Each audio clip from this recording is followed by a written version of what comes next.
Our next story is about Donald Trump, Democrats' worst nightmare. He's out of power, and if the Democrats have their way, he may never really return. They're probing him for what happened on the 6th of January, the storming of the Capitol Hill.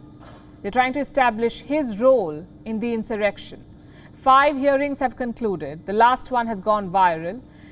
It's the testimony of a former White House staffer. She's made some sensational claims. They revolve around planned rioting, letting armed supporters into the Capitol, and Trump's refusal to stop the carnage. How will these so-called revelations impact Donald Trump's political future? Our next report tells you. He may be out of office, but he's still in the news. The American press can't get enough of him.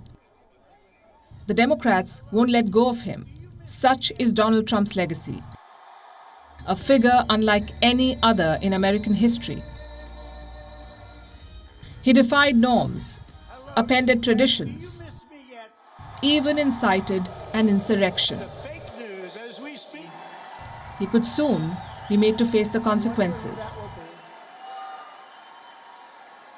Courtesy the January 6th committee.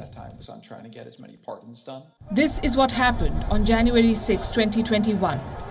American democracy was attacked. Now there's an investigation into the storming of Capitol Hill. It was launched on the 12th of June to hold Captain Chaos accountable, to establish his role in the uprising. This probe is being led by Democrats with just 2 Republican members. They're collecting evidence, conducting interviews, recording testimonies, all in a bid to corner Trump. The latest testimony has triggered quite a storm.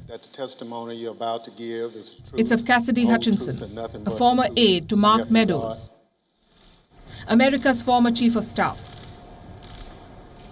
25-year-old Hutchinson has made some stunning claims. She says Trump roped in electoral rioters on the night of January 5th and apparently asked them to allow armed supporters into his rally. I was in the vicinity of a conversation where I overheard the president say something to the effect of, I don't effing care that they have weapons. They're not here to hurt me. Take the effing mags away.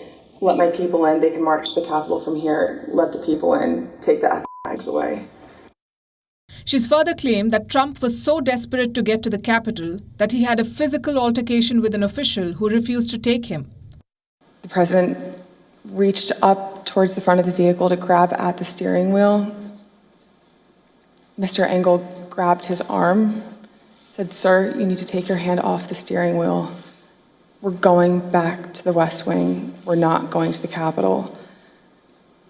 Mr. Trump then used his free hand to lunge towards Bobby Engel. And when Mr. Renato had recounted this story to me, he had motioned towards his clavicles.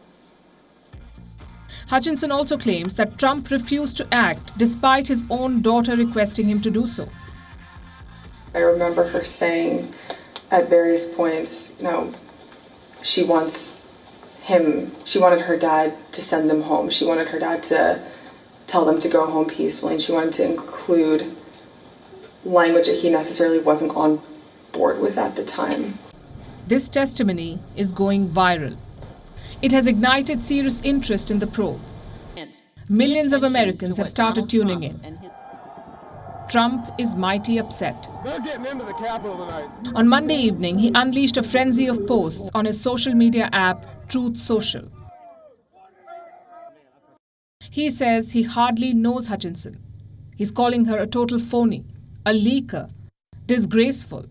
He says her body language is that of a bull and her handwriting that of a wacko. Classic Donald Trump insults, but they don't help his cause. Trump says he does not know her, but photos circulating on Twitter show Hutchinson on board Air Force One with the former president. This is evidence that could land him in more trouble. Thank you very much. Because reports say the next hearing of the committee is expected to be even more sensational. WION is now available in your country. Download the app now and get all the news on the move.